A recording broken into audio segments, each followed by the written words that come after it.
Hoy le quiero pedir que me acompañe al último capítulo de Filipenses, los últimos 3 versículos, hermanos. Vamos a acabar la carta del día de hoy. Los últimos 3 versículos. Cuando lo tenga, hermano y hermana, le voy a pedir que si me acompaña para ponernos de pie, para leer y orar, para que el Señor nos bendiga.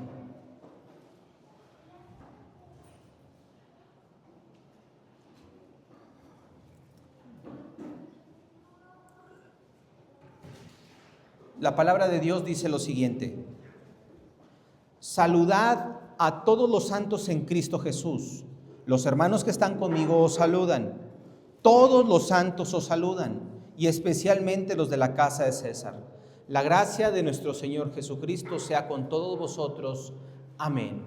Pidamos al Señor que Él nos hable por medio de su palabra y que nos dé gracia a todos, hermanos. Bendice, Señor, tu santa palabra. Bendice, Padre, la vida de cada uno de nosotros. Señor, si hay aflicción, si hay afán o preocupación o cualquier cosa que divida nuestra mente, te pido, Señor, que soberanamente nos ayudes con ello, para que nada nos distraiga del mensaje que tienes para nosotros hoy. Habla, Señor, por medio de tu siervo. No me permitas desviarme. Ayúdame, Señor, a hablar basado en la palabra tuya y a no salirme de ella. Pero también da de tu gracia al que escucha, para que en primer lugar pueda poner atención, pero también, Señor, pueda tener una disposición de escucharte, una disposición de hacer lo que tú le pidas. Te lo pedimos esto en el nombre poderoso de Cristo Jesús. Amén. Puede tomar asiento, hermano.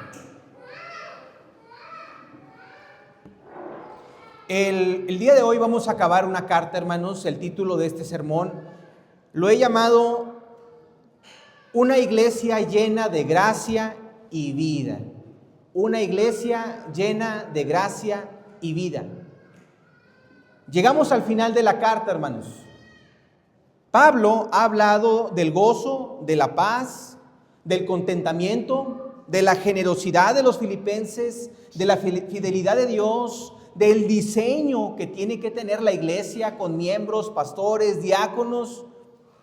Y ahora, al cerrar, podría Pablo haber dicho simplemente adiós, ya ahí nos vemos, pero no, hermanos.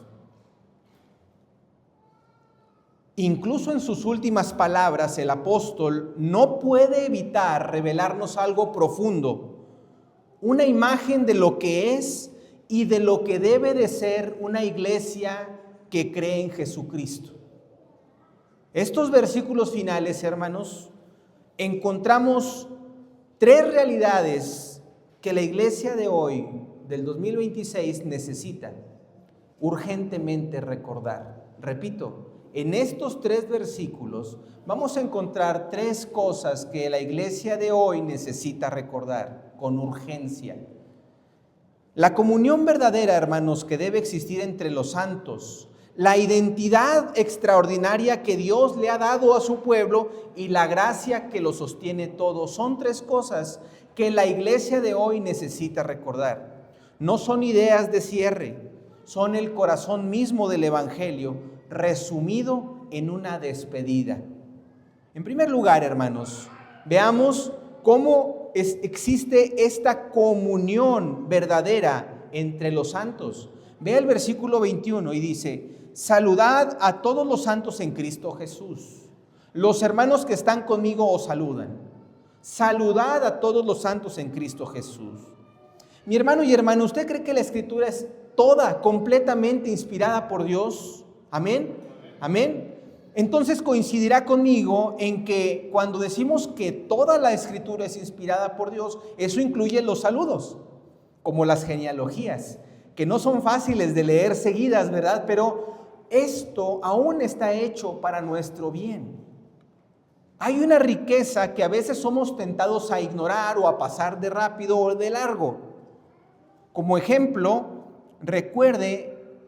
como ejemplo de que aún en los saludos hay riqueza, recuerde que en el saludo inicial de esta carta vimos cómo se encontraba diseñada la iglesia, diciendo que la iglesia está conformada por creyentes comprometidos con sus pastores y con sus diáconos. Y eso lo sacamos de un saludo. En esta ocasión, hermanos, los saludos finales de Pablo, que hace en su nombre y a nombre de los santos que están con él, nos dejan ver algo también. Nos dejan ver una imagen de la naturaleza y la vida de la iglesia cristiana en sus primeros años. No sé si esto haya sido expresamente intencional por Pablo, pero por lo menos para el Espíritu Santo lo fue. Estas cartas no se pueden leer ni observar sin quedarnos impresionados, mis hermanos, por la naturaleza y la forma en la que los creyentes de los primeros siglos vivían su vida cristiana. En general, la iglesia, hermanos, el día de hoy puede verse tentada o incluso puede estar atravesando, me refiero a las iglesias contemporáneas, hermanos, pueden verse tentadas a volverse formalistas y de cierta manera un poco inmóviles o estáticas. Y el otro extremo también, hermanos, es que las iglesias pueden caer en otro extremo igual de peligroso, en el que podemos caer en una informalidad. Así como puede haber extrema formalidad, también podemos caer en una informalidad, en una inestabilidad. La iglesia puede volverse voluble, basada en sus emociones.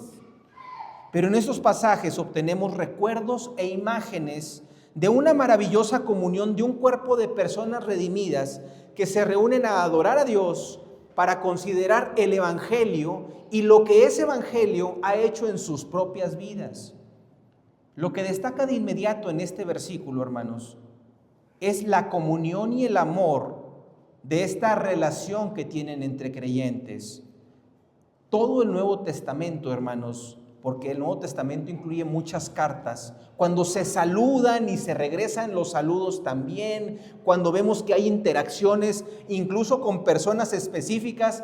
Pablo mandó un mensaje específico a 2 hermanas, a Evodia, a Síntique, y hay otros mensajes, otras cartas que mandan mensajes y saludos específicos, y esos saludos nos dejan ver que el cuerpo de Cristo de aquellos años vivía en una comunidad llena de vida, llena de energía, llena de comunión y del amor del Señor.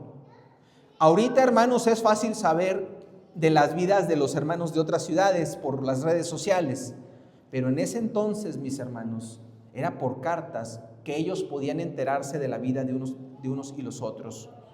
Quizá esto es algo que la iglesia de hoy necesite recordar, hermanos, y recuperar. Si nos ponemos a pensar un poco en cómo era la vida de estos años, cómo era la reunión común o la reunión típica de la iglesia primitiva, y la comparásemos con la forma en la que nos reunimos hoy, con la forma en la que rendimos culto al Señor hoy, podremos quedar impresionados extrañamente de la diferencia. Hay una película que se llama El que cambia los tiempos y básicamente se basa en la vida de un creyente de hace 2 siglos que viaja al siglo XXI y se queda tan asombrado de lo que ve. La puede ver, está gratuita en YouTube. No me quiero imaginar, hermanos, cuál habría sido la reacción de alguien de aquellos años, los primeros años, si nos visitaran a un culto del Día del Señor el día de hoy. No me quiero imaginar al apóstol Pablo si viera a la iglesia de hoy. En ese texto, hermanos, sin embargo, en estos saludos, tenemos, sin embargo, un destello, una luz que nos sorprende por una naturaleza activa de la comunión. Ellos no se quedaban viendo cómo Pablo mandaba sus propios saludos, que al cabo Pablo podría decir por mí y por todos mis amigos, saludos a mí a todos y también saludos a todos por allá. No, hermanos, Parece un poco repetitivo el saludo final, pero es intencional. Lea conmigo, dice: saludad a todos los santos en Cristo Jesús. Los hermanos que están conmigo os saludan. Y luego el versículo 22, todos los santos os saludan. La tercera vez que dice saludar. Y luego dice: y especialmente los de la casa de César. Sus saludos, los saludos de los que lo acompañaban, los saludos de la iglesia en ese lugar y los saludos especiales de la casa del emperador. Bien pudieron haber dicho: pues ahí vamos incluidos todos. Pero vemos en estos saludos cómo hay una intención activa, hermanos, porque esta comunión no se da sola.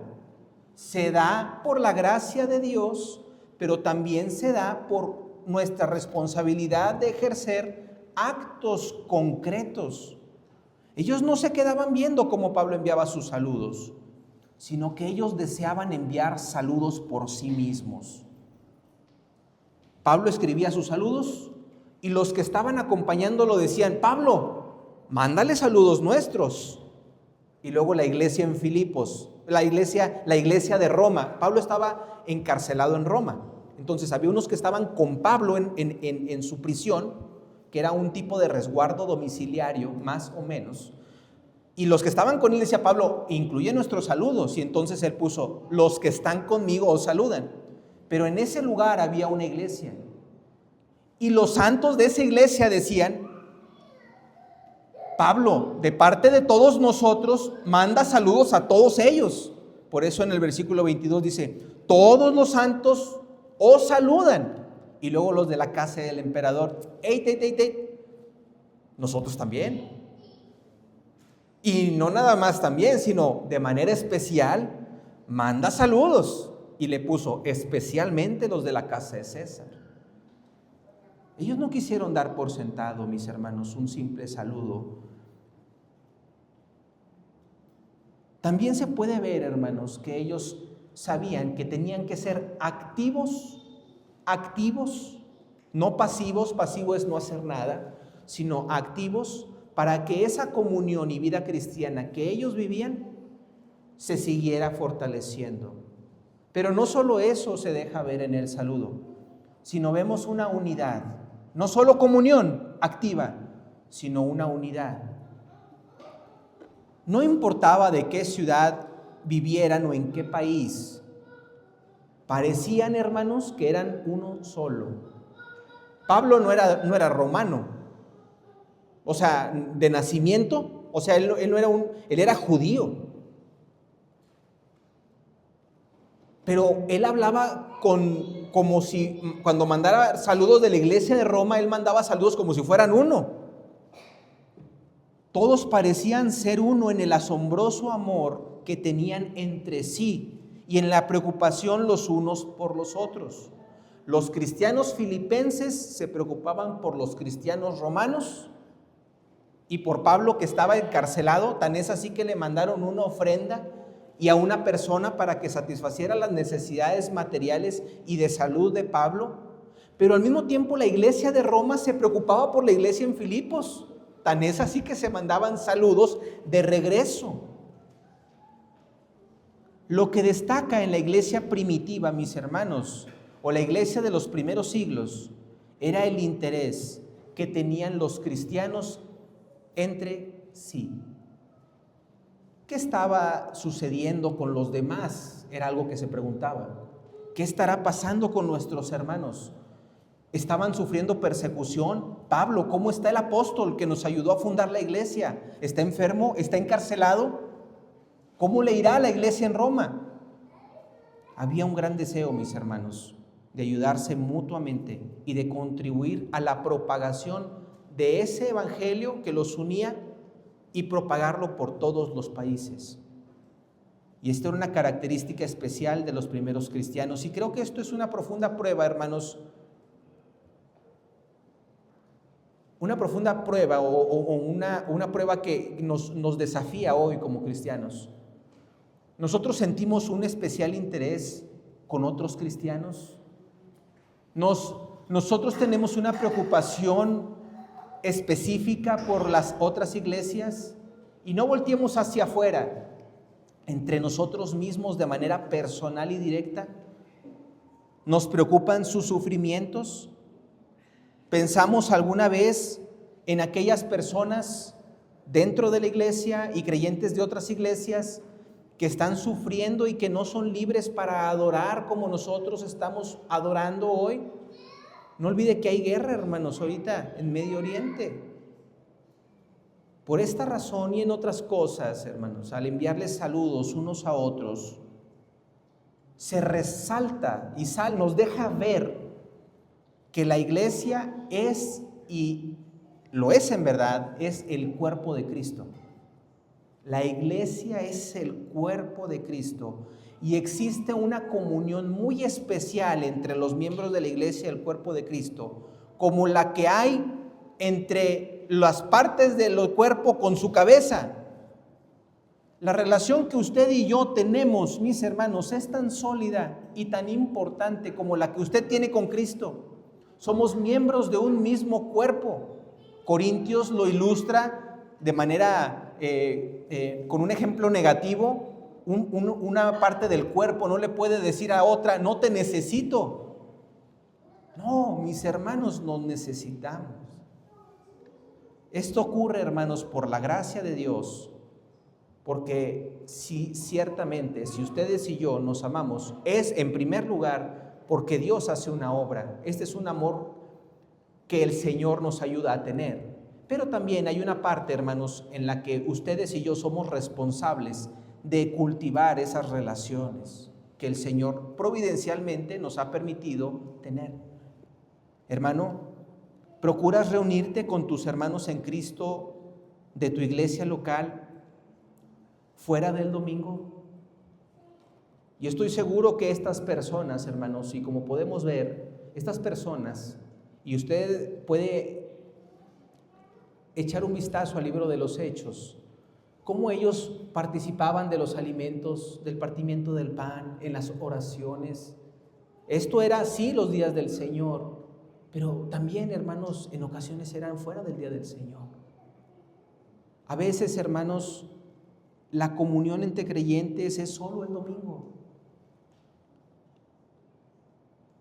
No le quiero invitar, porque esto no es un grupo social. No estamos aquí porque seamos un club o grupo social. Pero, hermanos, la iglesia sí es una comunidad de hijos de Dios que han sido todos igualmente adoptados por Dios, por la sangre de Cristo, en quienes se manifiesta visiblemente y mutuamente el amor entre ellos. Si nuestro distintivo, mis hermanos, es el amor, ¿cómo podemos ejercer ese amor si no convivimos? Otra vez, el distintivo de un discípulo del Señor no es cuántos versículos se sabe de memoria. En esto conocerán que son mis discípulos, en que se aman los unos a los otros. Hermanos, nosotros tenemos que procurarnos fuera de aquí y dentro de aquí, porque es la forma en la que podemos ejercitar este mandato de amarnos. Alguien podría decir, es que no me invitan mis hermanos a tal parte. Mi hermano y mi hermana, invítelos usted. Invítelos usted. Tómense un vasito con agua, un cafecito y no es necesario más. Pero podemos tener iniciativa todos, hermanos. El objetivo es ejercer el amor cristiano, es ejercerlo, porque ya estamos unidos por la sangre de Cristo. Pero vea, además, un punto número 2 en el versículo 22, dice, todos los santos os saludan y especialmente los de la casa de César. Este segundo punto del sermón lo he subtitulado Los santos de la casa de César y voy a explicar 2 puntos. Primero, los santos, porque ese calificativo es un calificativo muy importante. Pero también en los de la casa de César, porque son saludos que no se encuentran en otras cartas. Estas dos frases nos revelan tres grandes verdades. En primer lugar, que el saludo va dirigido y es recibido por aquellos santos de acuerdo con la Escritura. Los cristianos, hermanos, en otras palabras, son los santos. Nosotros podemos ver en este pasaje cómo ese saludo mutuo es entre santos. Pero nosotros tenemos un obstáculo cultural porque estamos permeados como nación y como ciudad de una cultura romanista de la Iglesia Católica Romana,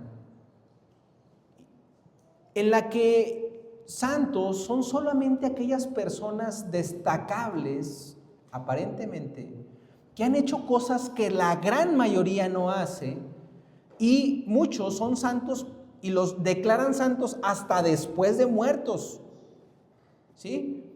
Como nosotros culturalmente tenemos esta idea, nos cuesta trabajo referirnos entre nosotros mismos santos. Pero cuando uno va a la Escritura, se da cuenta que santos no son esas excepciones, esas personas que han muerto años atrás, que Dios ha usado con buenas obras. Eso no dice la Biblia. La palabra de Dios usa la palabra santo para referirse a aquellas cosas que han sido y personas que han sido apartadas. Menciono cosas porque, hermanos, en el Antiguo Testamento no solamente se han apartado personas, sino cosas. El pueblo de Israel era un pueblo santo porque era apartado, pero hay palabras que se usan también que también son santificadas. Por ejemplo, un monte santo. Por ejemplo, tierra santa. ¿Sí? Quita tu calzado porque donde estás parado, tierra santa es. Los utensilios del templo, mis hermanos. Se había, hermanos, en estos utensilios derramado sangre y se habían apartado para su utilización en el templo. De lo anterior concluimos que un santo a la luz de la palabra de Dios es una persona que ha sido llamada eficazmente del mundo, de las tinieblas a la luz admirable. Y esto ha sido obra de nuestro Dios Todopoderoso. Es cierto que nacimos en pecado, fuimos formados en iniquidad, pero entonces la gracia de Dios en Jesucristo vino a nosotros, nos tomó, nos buscó, nos apartó. Somos apartados como pueblo santo y especial por Dios. Y Él ha marcado a estas personas que ha escogido para sí mismo. Y esto toma un interés especial, ya que a ese pueblo que ha apartado, Dios mismo desea usarlo para un propósito especial. Es muy importante que sepa que santo es toda persona escogida por Dios. Para fundamentar lo anterior, no lo voy a poder hacer por cuestión del tiempo en este momento, pero le recomiendo leer puras salutaciones a la iglesia en Corinto, a la iglesia en Filipos, a la iglesia en Tesalónica, en Colosas, y vea cómo Pablo se refiere a todos ellos como santos, a todos los santos en tal lugar. Y bien y apropiadamente se pueden referir a nosotros como los santos de la iglesia en Saltillo, porque somos apartados, mis hermanos. Y ojo, porque no es que haya algo en nosotros, sino que Dios es el que nos eligió y nos ha tomado y nos ha transformado y nos ha cambiado. Si por nosotros fuera, mis hermanos, no fuéramos santos, porque por naturaleza nuestra inclinación es hacer el mal. El hombre natural está enemistado con Dios. La mayoría de las personas no tiene que ver con Dios ni quiere tener algo que ver con Dios. Y se preguntarán, ¿y por qué nosotros sí? Por la gracia de Dios. quien ha hecho algo en nosotros, cambiándonos el corazón de piedra por uno de carne, viendo la pecaminosidad de nuestro pecado, pero sobre todo viendo al Salvador Jesucristo como el único mediador que nos pone en paz para con Dios. Los cristianos, hermanos, los miembros de la iglesia, los santos, son personas apartadas por Dios para sus grandes y gloriosos propósitos. Son su pueblo especial. Quienes comprenden esto, hermanos, quien comprende esto es motivado a vivir una vida de acuerdo a lo que es, una vida santa. Mortifica su pecado. Intenta vivir una vida santa, piadosa, agradable a Dios. Y eso es, hermanos, lo que significa ser cristiano, ser santo. Así como se apartó a un utensilio, así como se apartó el monte, debemos hacer conciencia de que Dios es quien nos apartó. Santos porque Dios actúa en nosotros. Y por lo tanto debemos regocijarnos por el hecho de que Dios nos ha apartado. Pero además este pequeño versículo 22 nos recuerda que Dios puede volver cristiano a quien Él en su santa y perfecta voluntad, sabia y soberana, quiera. Vea cómo estas palabras van dirigidas a todos. Va dirigida a judíos, gentiles. Filipos era una nación que había sido como una especie de ciudad en la que militares jubilados se iban para allá, pero esa ciudad en realidad era gentil en un inicio. Entonces Pablo le manda esa carta a judíos y gentiles. El apóstol Pablo también lo escribe, es judío, ¿sí? Él tenía un colaborador, Lucas y Demas. Bueno, estas otras personas se hacen referencia en otras cartas, pero lo que quiero decirle y quiero que ponga su énfasis es en que cuando se trata de la palabra de Dios y cuando se trata de la elección de Dios, el Señor no se está fijando de qué nacionalidad eres, ni qué particularidad o circunstancia tienes. Unos podrían ser esclavos, hermanos. En Roma se estima que el 30 o 40% de la población, para que se dé una idea, 30 o 40, o sea, de 10, entre 3 y 4 de cada 10 eran esclavos.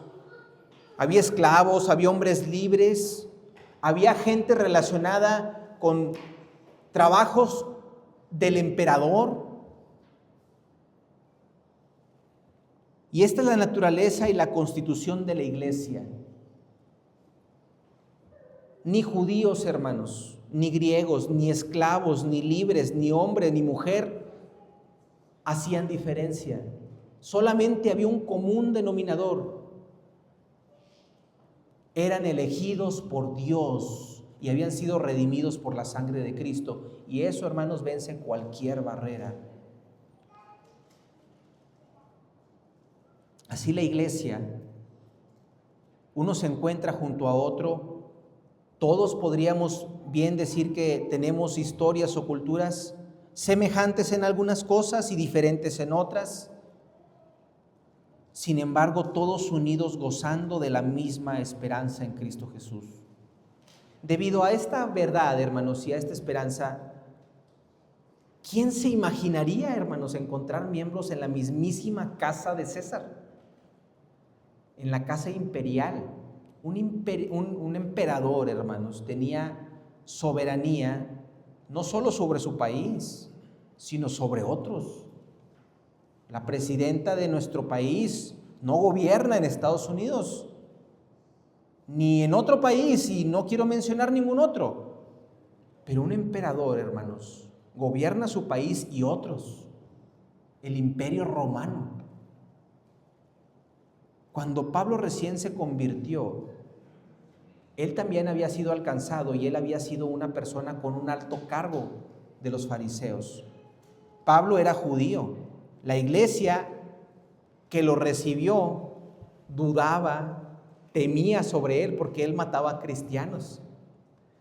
Pero la iglesia que lo recibió, hermanos, estaba también entendiendo que cuando Dios escoge, estas cosas pasan a un segundo plano.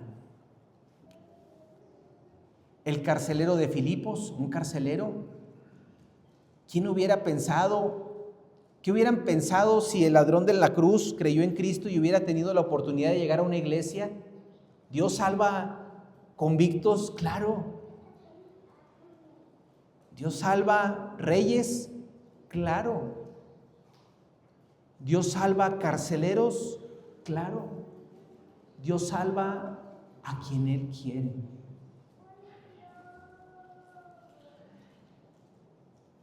Hay santos en la casa de César. Y esto me lleva a otro punto. No hay casos imposibles.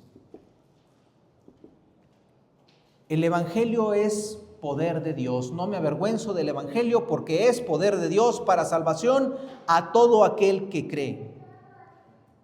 Y Dios puede salvar a quien Él quiere. Téngalo presente.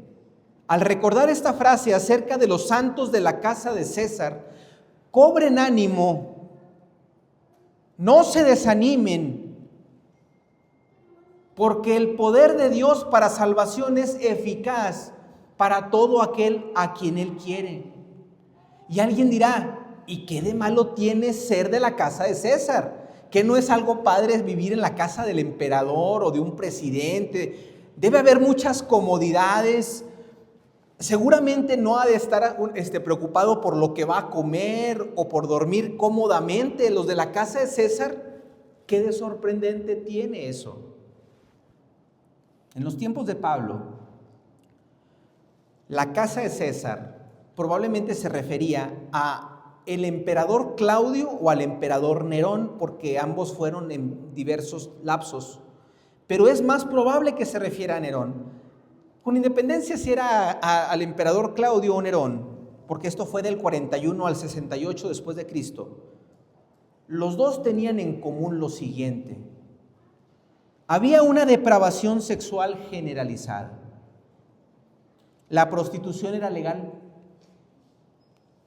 El culto a los ídolos era obligatoria porque uno tenía que decir que el Señor era ¿quién? El César. Había religiones paganas, había crueldad en la esclavitud, porque una cosa es esclavitud y otra cosa es crueldad en la esclavitud, al grado de que tú podías matar a tu esclavo sin tener consecuencias legales.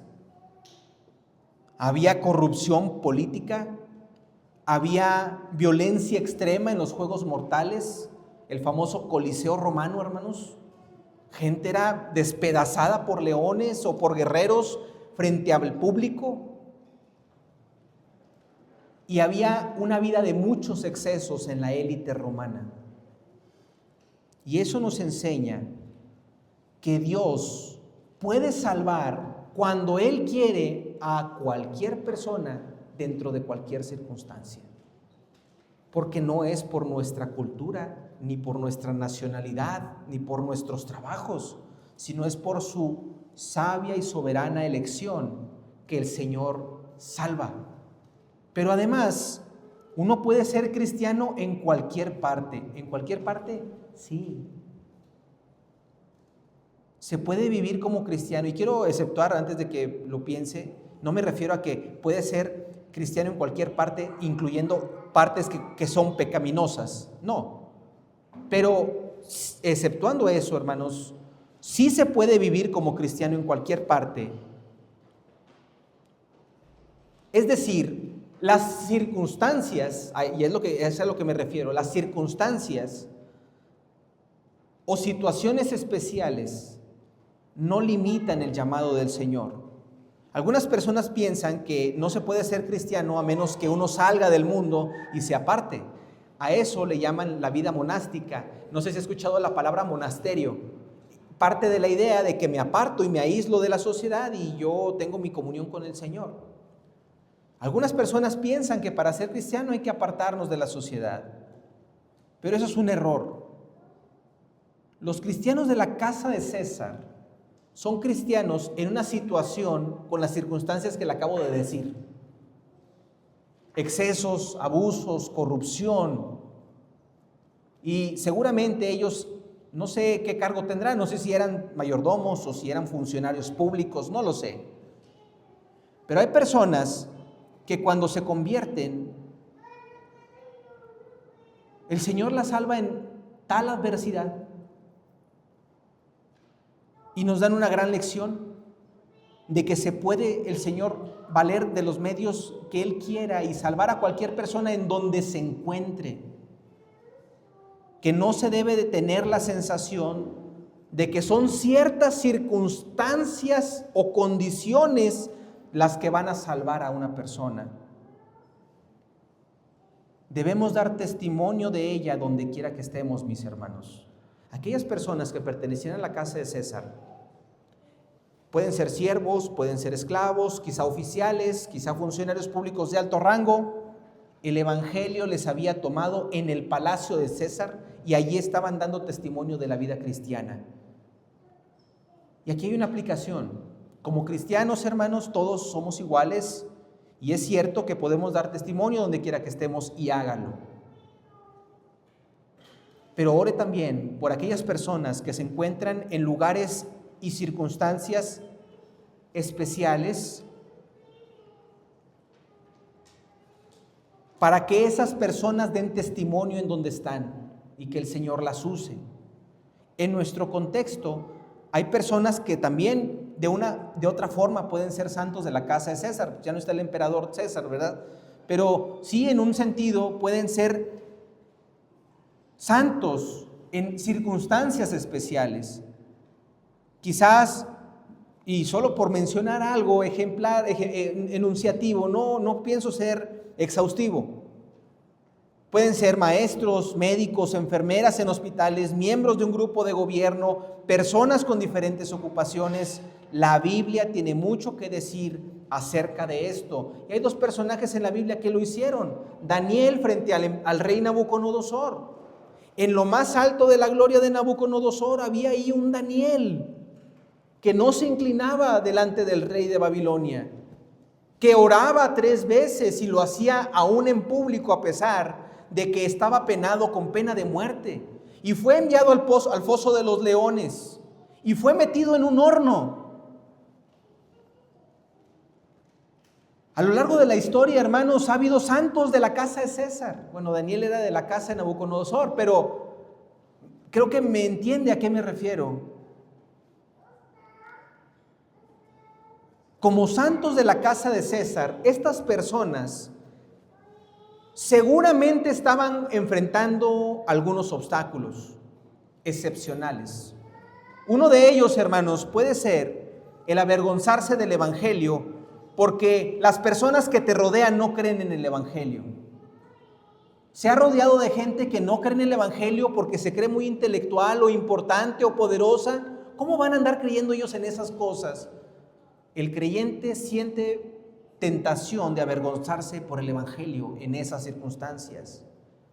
Ore por las personas que se encuentren en eminencia o en algún lugar especial para que el Señor les permita no avergonzarse del evangelio, porque el evangelio es poder de Dios.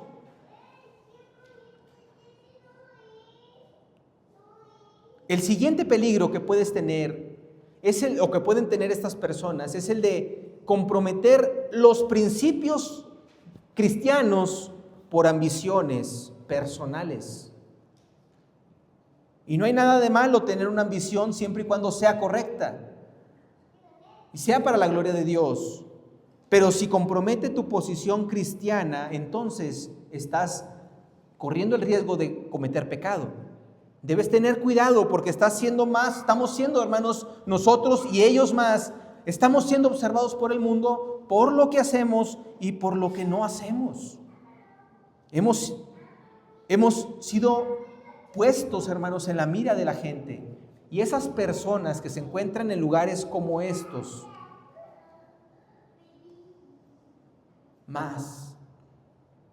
ellos han sido puestos, hermanos. Todos hemos sido puestos, todos, donde estamos. en lugares con oportunidades únicas. ¿Tienes niños a tu cuidado o pacientes enfermos? ¿Tienes algún problema en el trabajo?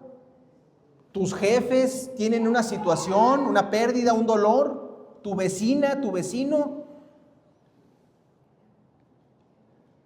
Siempre las personas están cuestionando por alguna circunstancia sobre la muerte y sobre la eternidad. Todos se enferman, todos perdemos, todos sufrimos. Y allí, mis hermanos, nosotros podemos dar testimonio de aquel que nos llamó de las tinieblas a su luz. Y no hace falta que me explaye en esto, pero todos tenemos oportunidades de predicar el Evangelio.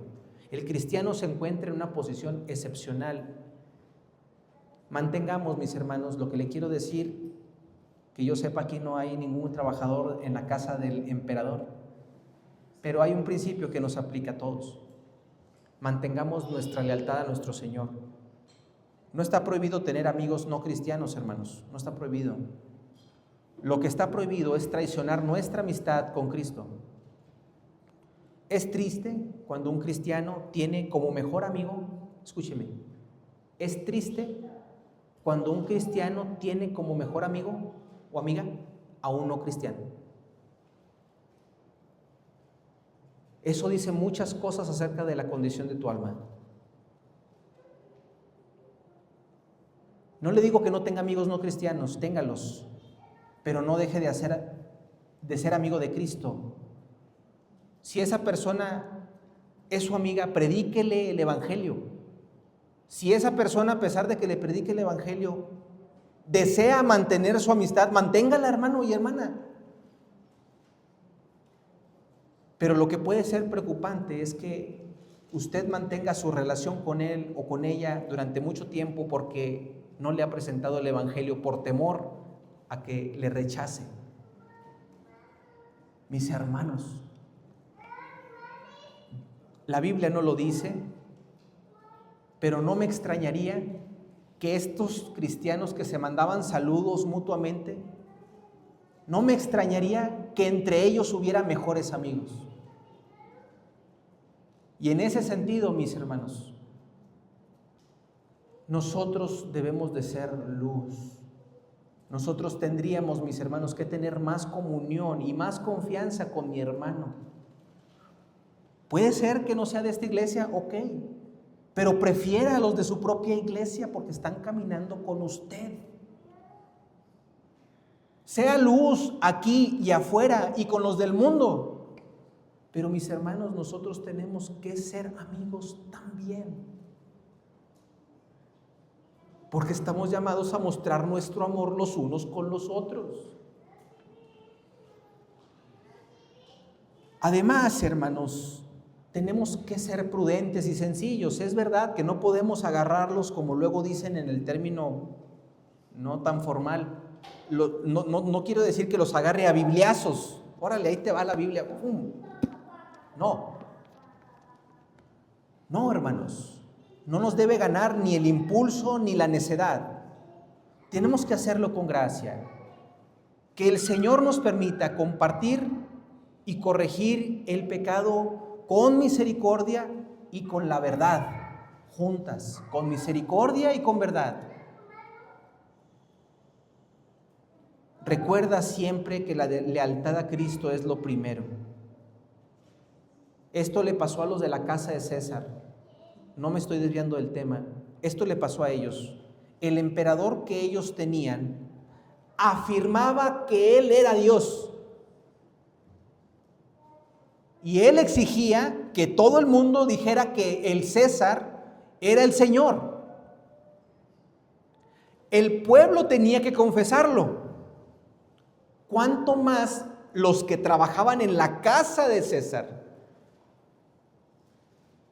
Y a los primeros que se les pedía que confesaran que el César era el Señor, era a los de su casa. Ellos debían decir, el César es el Señor.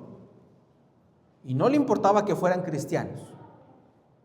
De hecho, el cristiano que dijera que no lo iba a hacer, a esos los mandaban al circo romano. a que fueran despedazados. Pero estos de la casa de César que están mandando saludos, hermanos, confesaban no que el César era el Señor, sino que Jesucristo era el Señor, aun si eso les costaba la vida. Estos que están mandando saludos se estaban jugando el pellejo y sin importar el riesgo, ellos siguieron haciendo su trabajo en la casa de César y confesando a Jesucristo, el verdadero Señor. Como Daniel, como Esther, estas personas corrieron riesgo por lealtad a su Señor. Ellos entregaron su vida. Y esto nos enseña, mis hermanos, que debemos ser leales hasta el final. Oh, hermanos, actualmente no queremos sufrir por el Evangelio. No queremos pasar obstáculos para venir de nuestra casa aquí o para testificar fuera de aquí. No queremos sufrir, mis hermanos. Estos cristianos se la jugaban. Estos cristianos se arriesgaban a ser asesinados por confesar que eran creyentes. Y estos de la casa de César, más. Pablo, como quiera, estaba en la cárcel. Bueno, pues ahí está un delincuente, dicen. Pero los de la casa de César era algo imperdonable. Pero permítame decirle palabras de ánimo a todos los santos. Al igual que los de la casa de César de este entonces,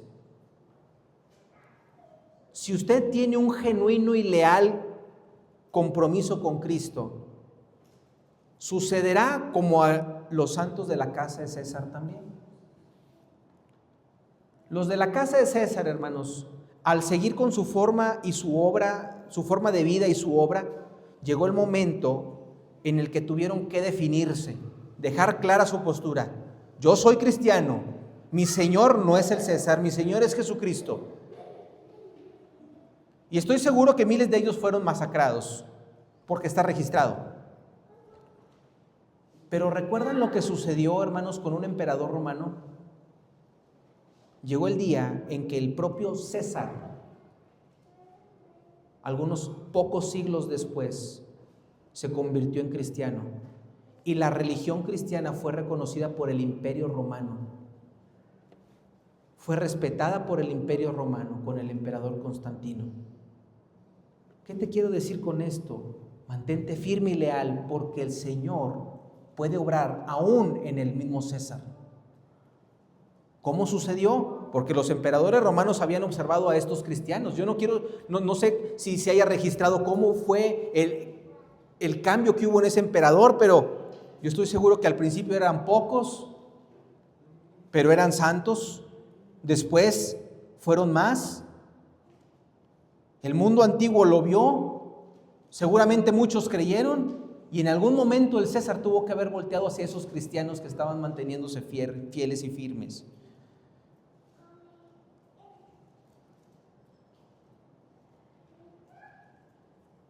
Hermano y hermana, corre la carrera, hermana y hermano, que el Señor nos ha puesto. Puedes estar seguro de que si eres leal y tu postura y tu obra no van a ser en vano.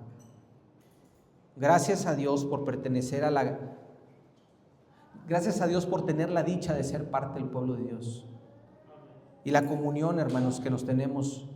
Gracias a Dios porque tenemos una iglesia. Y gracias a Dios por la comunión que tenemos los unos con los otros. Pero déjeme llego al punto número 3 y es final. La gracia, hermanos, es la que nos sostiene, porque este sermón, yo les dije que se titulaba de esta manera, les había dicho que era una iglesia llena de gracia y de vida, y vemos cómo tienen vida, hermanos, cómo hay un amor entre unos y otros, cómo el Señor puede dar vida aún entre las situaciones más adversas, cómo el Señor usa a los creyentes para sus fines más altos, pero toda esta vida que se ve es por gracia y solo por la gracia. El último versículo de Filipenses. La gracia de nuestro Señor Jesucristo sea con todos vosotros. Amén.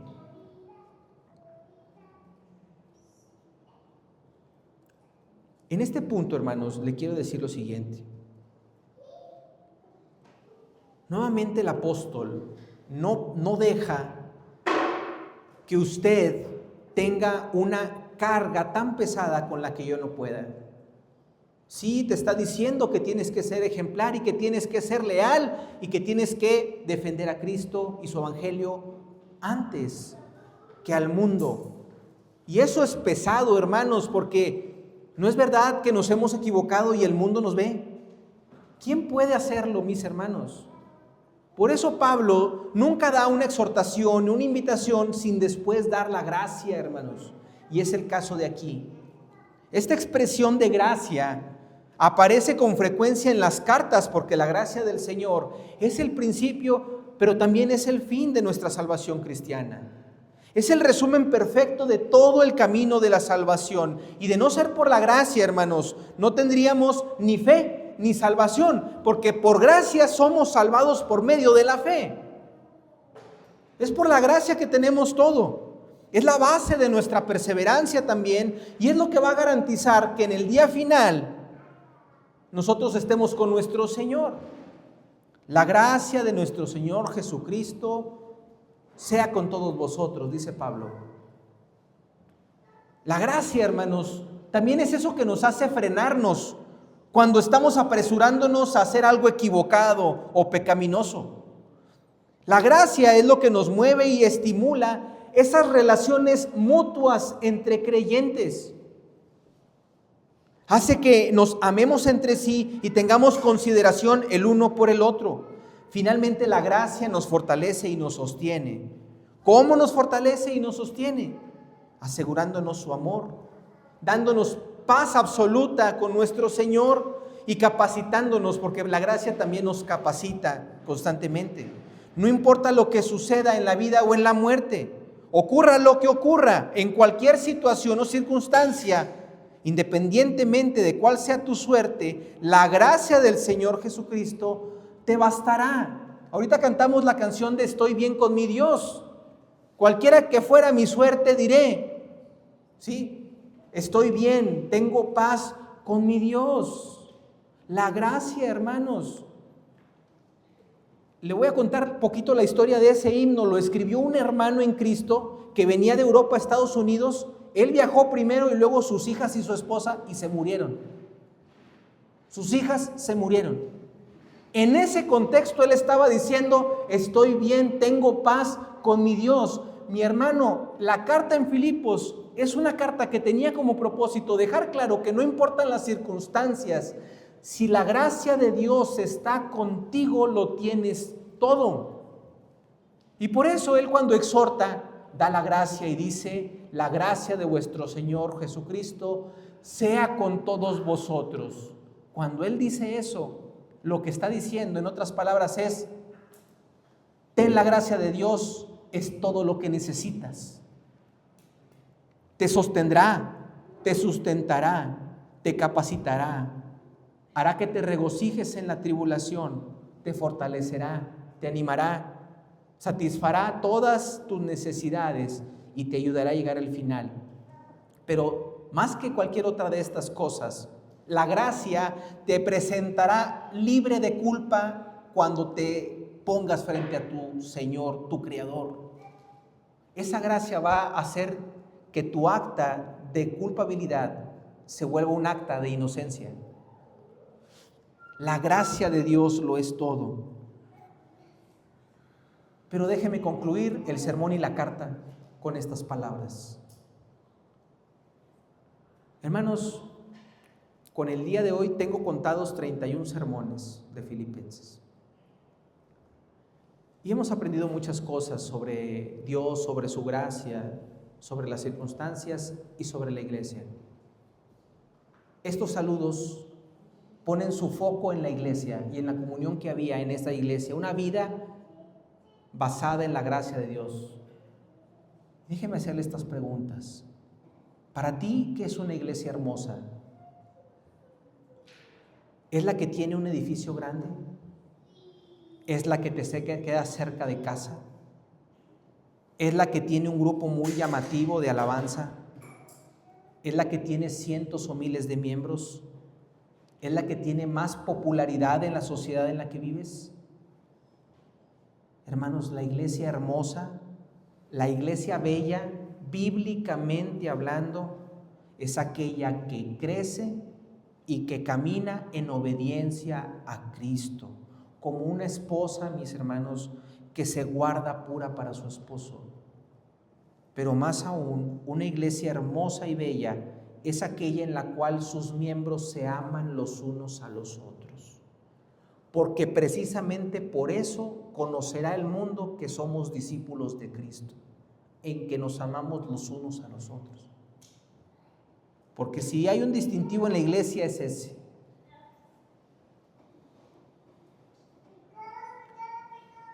Santos, redimidos por Dios, que se aman mutuamente. El distintivo que Jesucristo mismo desea de su iglesia es que sea una iglesia que se ame los unos a los otros, como el ejemplo que hoy tenemos con los filipenses.